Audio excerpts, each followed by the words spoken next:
Сәлеметсіздер ме? Қазір бізде көркем еңбек сабағы. Бүгінгі біздің сабағымыздың тақырыбы ұлттық төсеніш түрлері. Сабақты жүргізетін мен, Құттымұратова Балсия. Ең алдымен балалар, компьютердің алдында дұрыс отыру ережелерін есімізге түсірейік. Бойымызды тік ұстап, аяғымызды еденге қойып, көзімізбен монитордың арақашықтығын сақтаймыз. Бүгінгі сабағымызды мақал-мәтелдермен бастайық. Балалар, еңбекке байланысты қандай мақал-мәтелдер білесіңдер? Қане, кім айтқысы келеді? Кім көп біледі екен? Мақал айтып жарысайық. Тамаша, жарайсыңдар. Көп мақал-мәтел біледі екенбіз. Оқушылар, өткен сабақта қандай тақырыппен таныстық? Өткен тақырып бойынша есімізде не қалды? Балалар, үйге қандай тапсырма берген еді? Кім айтады? Дұрыс айтасыңдар. Кигіз үйдің кез келген бөлшегін қатты қағаздан жасап безендіріп келесіңдер деген болатынмын. Қазір біз бір-бірімізге көрсетіп бағалайтын боламыз. Тамаша, өте жақсы. Оқушылар, бүгінгі біздің жаңа тақырыбымыз ұлттық төсеніш түрлері деп аталады. Яғни, ұлттық төсеніштердің түрлерімен, шығу тарихымен танысатын боламыз. Төсеніштердің сан алуан түрлерін де көретін боламыз. Алуан түрлі төсеніш бұйымдары кигіз үйдің ішіне жылылықпен қатар әсемдікті береді.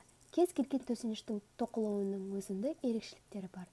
Түкті және тықыр кілемдер арнайы жабдықталған құрылғыларда тоқылады. Жіптер алдын ала қажетті түстерге боялып, кілемнің ою-өрнек үлгісін дайындалады. Кигіз сыртынан жел көтермес үшін екі белдеу арқан тартылады. Үйге қолданылатын арқан түрлері де көп. Шаңырақта желбау деп аталатын бау болады. Ол желді, күні шаңырақты бастыруға, көшкенде байлауға аса қажет. Жай күндері үйге әсемдік көрік беріп тұрады. Оқушылар, тақтаға назар аударайық. Мен сендерге қызықты бейнебаян алып келдім. Мұқият қарап тыңдаймыз. Бейнебаян бойынша сұрақтар. Бейнебаяннан не түсіндіңдер? Бейнебаян не туралы айтылған? Киізден не жасауға болады екен? Байырғы кезде киіз үйдің ішкі құрылысына қажетті түрлі төсеніштердің барлығын кигізден жасаған екен. Кімнің үйінде кигізден жасалған бұйымдар бар? Киізді өз көздеріңмен көріп, ұстап көргенсіңдер ме? Киіз қандай болады? Тамаша, оқушылар, жарайсыңдар.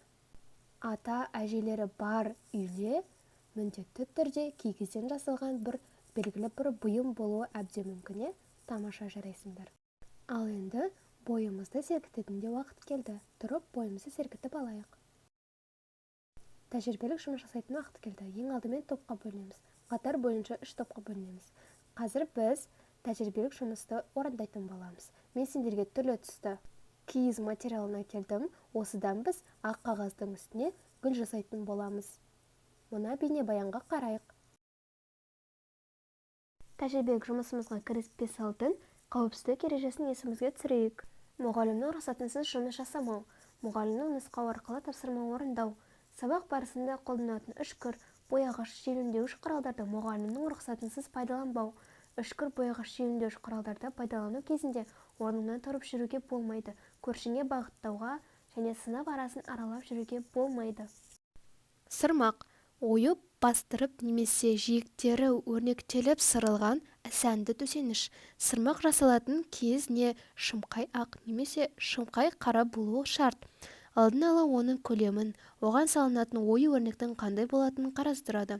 Сырмаққа арналған киіздің оң бетіне еденге жаяды. Таңдап алынған ою-өрнектің қағаз бен терге түсірілген үлгісін киіздің үстіне салып, сол үлгінің ізімен өткір пышақпен не қайшымен қиып алады да сырмақ бетіне салады. Оң беті қара киізден ойылған болса, оның ортасы ақ киізден ортасына түседі.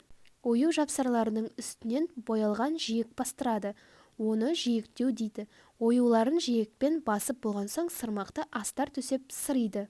Сырылып болған соң сырмақтың шеттерін тегістеп қиып шетіне жиек бастырады.